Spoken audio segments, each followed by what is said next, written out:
දවසක් ඔයාලට. ඔන්න ඉතින් අද රසම රස චිකන් කරියක් හදන්නයි මං හැදුවේ. ඉතින් ඒක ඔයාලත් එක්ක ෂෙයා කරගන්න ඕනේ කියලා හිතුණා. මුලින්ම කියන්න ඕනේ මගේ වීඩියෝස් බලන්න මාව සබ්ස්ක්‍රයිබ් කරලා නැත්නම් මාව අනිවාර්යයෙන්ම සබ්ස්ක්‍රයිබ් කරන්න යාළුවනේ. ලයික් එකක් කමෙන්ට් එකක් දාන්නත් අමතක කරන්න එපා.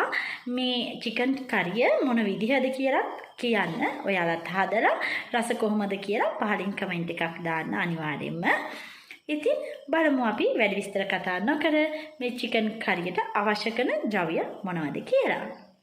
මේකට කපාගත්තු චිකන් කැබලි ටිකක් හොඳට සෝදලා ගත්තා. මෙතන තියෙනවා ග්‍රෑම් 750ක් වගේ ප්‍රමාණයක් චිකන්. ඒ වගේම එකතු කරගන්නවා සුදු ලුණු, කපාගත්තු බීලුණු ගෙඩි දෙකක් පමණ, තක්කාලි, ඒ වගේම ලුණු, කරපිංචා, රම්පේ, කුරුඳු සල්පයක් එකතු කරගන්නවා.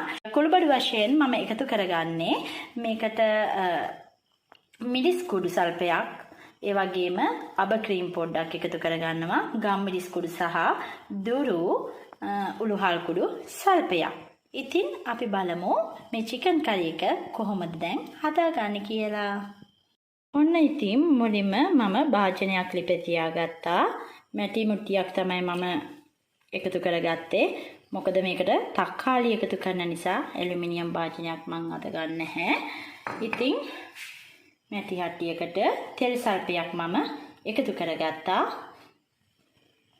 ටික රත් වීගෙන එද්දී කපාගත්තු බීලුණු ටික මේකට එකතු කරගන්නවා මේ විදිහට. මම ඒකට එකතු කරගන්නවා කුරුඳු කෑලි ටිකක්. ඒ වගේම රම්පේ කරපිංචා එකතු කර ගන්නවා. දැන් මේක හොඳින් මේ විදිහට කවලම් කරගන්නවා.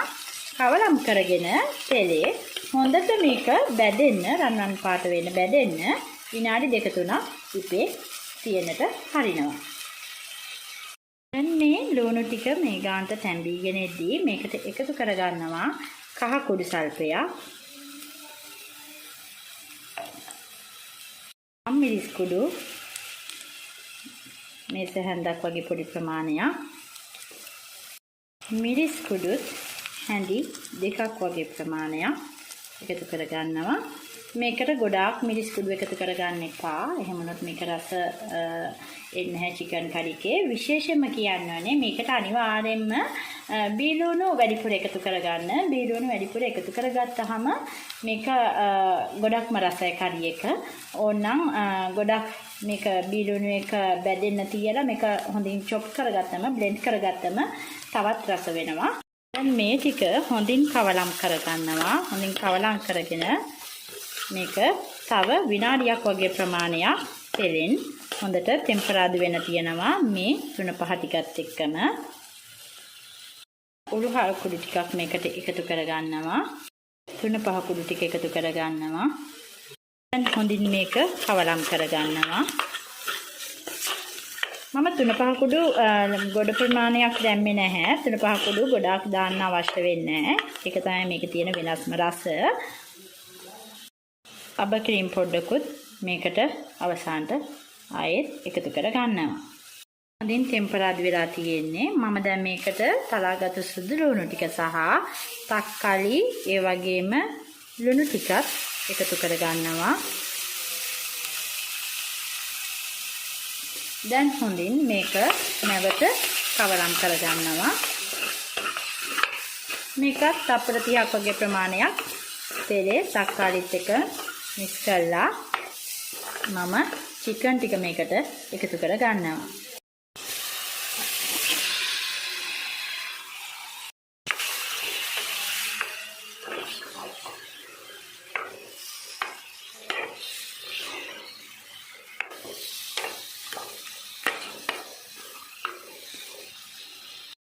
විනාඩි 3කට පස්සේ මේ මගේ චිකන් කරි එක මේකට මම වතුර පොඩ්ඩක්වත් කවලම් කරේ නැහැ. තෙල් වලින් සහ අර ටෙම්පරාදුවෙන්මයි මේක හොඳින් තැම්බෙන්නේ. චිකන් වල නැතත් වතුර ගතිය තියෙනවා. මේ වතුර ගතිය හින්දෙනකම්ම හොඳින් මේක මේ විදිහට කවලම් කරගන්න ඕනේ. ඒ චිකන් එකේ වතුර ටික හින්දෙනකම් මේක මේ විදිහට තැම්බුනහම තමයි හරිම රස. මේකට වතුර ගොඩාක් එකතු කරගන්න බලන්නත් එපා. එහෙමනොත් මේක රස නැහැ. නැවත කියන්න ඕනේ මේ චිකන් කරිකට අනිවාර්යෙන් බීලුණු ගෙඩි දෙකක්වත් දාන්න. ගොරක එකතු කරගන්න එපා. මේකට තක්කාලි ගෙඩියක් එකතු කරගන්න. එහෙමනොත් තමයි වෙනස්ම රසක් එන්නේ. ඔන්න ඉතින් විනාඩි 10කට පස්සේ මේ විදිහට චිකන් කරියට හිඳිලා තියෙනවා. අද මම මේකට වතුර එකතු කරගන්නේ නැහැ.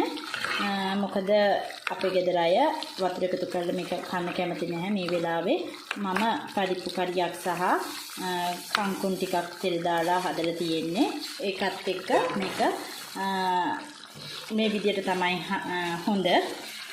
පොඩ්ඩක් හැදුවොත් කන්න බෑ පරිප්පු වලට කිරි දාලා තියෙන නිසා. ඔයාලට ඉතින් කැමති නම් කැමති විදිහකට මේකට වතුර අඬු කෝප්පයක් විතර එකතු කරගන්න පුළුවන්.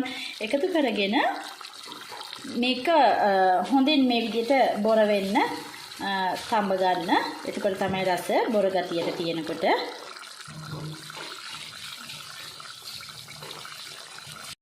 හදාගත්තු චිකන් කරිය මම රස බලන්න යන්නේ.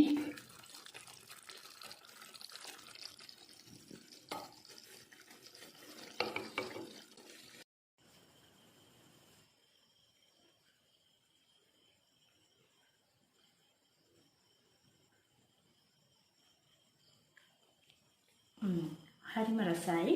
ඔයාලත් ඉතින් මේ විදිහට හදලා බලන්න. හරිම ලේසි. ඉක්මනින්ම මම හදාගත්තා. චිකන් කරියට විශේෂ දේවල් එකතු කරගත්තේ නෑ. විශේෂයෙන්ම ආයෙත් කියන්න ඕනේ බීලුණු ගෙඩි දෙකක් වගේ ප්‍රමාණයක් හොඳට බැදෙන්න තියලා බ්ලෙන්ඩ් කරගන්න පුළුවන් නම් බ්ලෙන්ඩ් කරගන්න. ඒ වගේම ගොරක දාන්න එපා. තක්කාලි ගෙඩියක් වගේ එකතු කරගන්න. අනිවාර්යයෙන්ම මැටි භාජනයක කෑම හදාගන්න. එහෙමනොත් හරිම රසයි, ගුණයි, පෝෂ්‍යදායී විදියට රසම රස චිකන් කරියක් ඔයාලට ගෙදරදීම හදාගන්න පුළුවන්. ඉතින් ඔයාලත් මේ විදිහටම හදලා ඒකේ රස බලලා මට පහලින් කමෙන්ට් එකක් දාන්න අමතක කරන්න එපා යාළුවනේ. ඔන්න ඉතින් ආයෙත් ලස්සනම වීඩියෝ එකක් ඔයාලා වෙතට ගේනකම් අදට මම සමුගන්නවා. ඔයාලා හැමෝටම සුබදායී වූ දිනයක් වේවා.